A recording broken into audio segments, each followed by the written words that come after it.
اعوذ باللہ من الشیطان الرجیم بسم اللہ الرحمن الرحیم مثلہم۔ اب یہاں دو تمثیلیں آ رہی ہیں بڑی پیاری۔ پہلی تمثیل ہے کفار کے بارے میں، دوسری تمثیل ہے یہ بین والے لوگوں کے بارے میں۔ پہلوں کے لیے کیا تمثیل ہے؟ مثلہم کمثل الذی استوقد نارا، ان کی مثال اس شخص کی سی ہے جس نے آگ روشن کی۔ ایک نقشہ کھینچا جا رہا ہے، اندھیری شب ہے جدا اپنے قافلے سے ہے تو، تیرے لیے ہے میرا شعلہ نوا قندیل۔ اندھیری شب ہے، قافلہ بھٹک رہا ہے، کچھ لوگ بڑی ہمت کرتے ہیں، اندھیرے میں بھی ادھر ادھر سے لکڑیاں جمع کرتے ہیں اور آگ روشن کر دیتے ہیں۔ لیکن عین اس وقت جب آگ روشن ہوتی ہے کچھ لوگوں کی بینائی سلب ہو جاتی ہے۔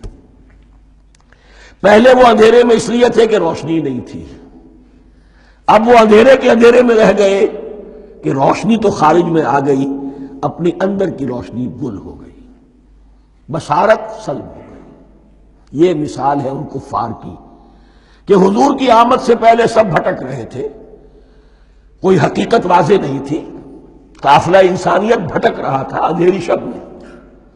محمد الرسول اللہ آئے، انہوں نے آگ روشن کر دی، اب راستہ کھل گیا، ہدایت واضح ہو گئی۔ لیکن کچھ ضد یا تعصب یا تکبر یا حسد کی بنیاد پر کچھ لوگوں کی اندر کی بینائی زائل ہو گئی، تو وہ تو ویسے کے ویسے بھٹک رہے ہیں جیسے پہلے اندھیرے میں تھے، ویسے جب اندھیرے میں ہیں۔ روشنی میں آنے والے تو وہ ہیں، دیکھ لو، جن کا ذکر سب سے پہلے ہوا ہے۔ مثلہم کمثل الذی استوقد نارا، اس شخص کی سی ہے کہ جس نے آگ روشن کی۔ فلما اضاءت ما حولہ، جب اس آگ نے اپنے ماحول کو، گردا گرد کو روشن کر دیا، ذہب اللہ بنورہم، اللہ ان کی نور بصارت کو لے گیا، سلب کر لیا اللہ نے۔ وترکہم فی ظلمات لا یبصرون، اور چھوڑ دیا انہیں ان اندھیروں کے اندر کہ وہ کچھ نہیں دیکھتے۔ صم بکم عمی فہم لا یرجعون، اصم کہتے ہیں بہرے کو، سم جمع ہے اس کی، سمن۔ اب کمو کہتے ہیں گونگے کو، بکمن اس کی جمع ہے۔ آما کہتے ہیں اندھے کو، عمیٌ اس کی جمع ہے۔ یہ بہرے ہیں، گونگے ہیں، اندھے ہیں، فہم لا یرجعون، اب یہ لوٹنے والے نہیں۔ یہ کون ہے؟ ابو جہل ہے، ابو لہب ہے، ولید بن مغیرہ ہے، عقبہ ابن ابی معیط ہے۔ یہ سب کے سب ابھی زندہ ہے جب یہ آیات نازل ہو رہی ہیں۔ ابھی تو غزوہ بدر ہوگا سن 2 ہجری میں، اور اس میں یہ سب جو ہے واصل جہنم ہوں گے، ابھی تک تو ہے نا۔ یہ لوگ ہو گئے اس کی مثال۔ وَمَثَلُهُمْ كَمَثَلِ الَّذِي اسْتَوْقَدَ نَارًا فَلَمَّا أَضَاءَتْ مَا حَوْلَهُ ذَهَبَ اللَّهُ بِنُورِهِمْ وَتَرَكَهُمْ فِي ظُلُمَاتٍ لَا يُبْصِرُونَ صُمٌّ بُكْمٌ عُمْيٌ فَهُمْ لَا يَرْجِعُونَ۔ اب دوسری مثال، أَوْ كَصَيِّبٍ مِّنَ السَّمَاءِ، یا بڑی زور کی بارش برس رہی ہے آسمان سے، فِيهِ ظُلُمَاتٌ، اس میں اندھیرے بھی ہیں، وَرَعْدٌ، اور گرج ہے، وَبَرْقٌ، اور بجلی چمک رہی ہے۔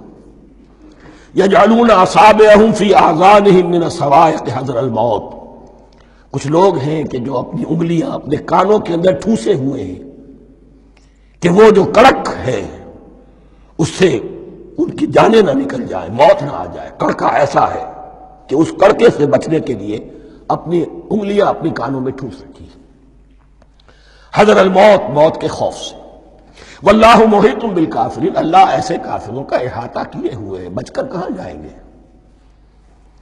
یکاد البرق یخطف ابصارہم، قریب ہے کہ بجلی ان کی نگاہوں کو لے جائے، ان کی بینائی کو سلب کر لے۔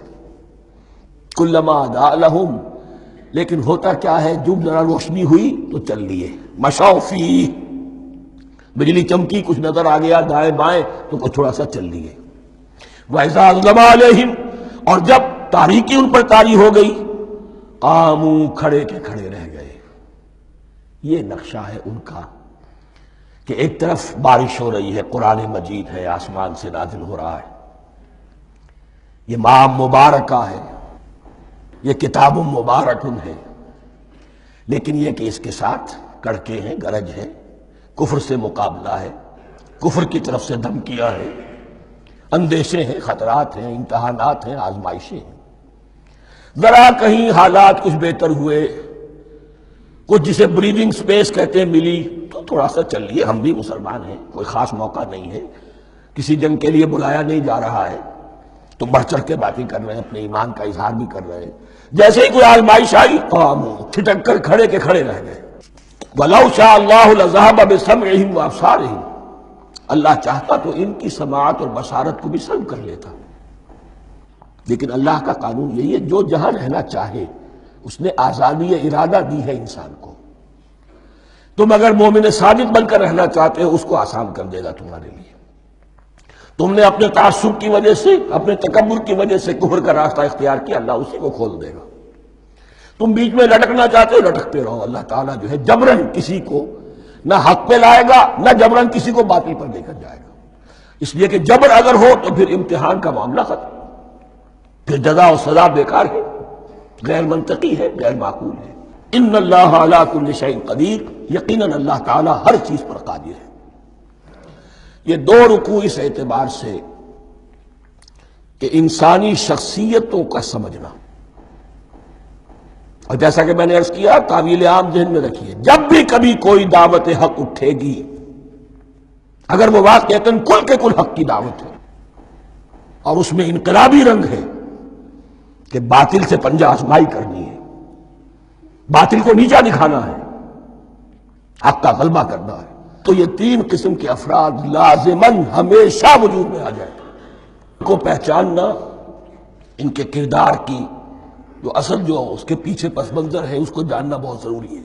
صدق اللہ العظیم۔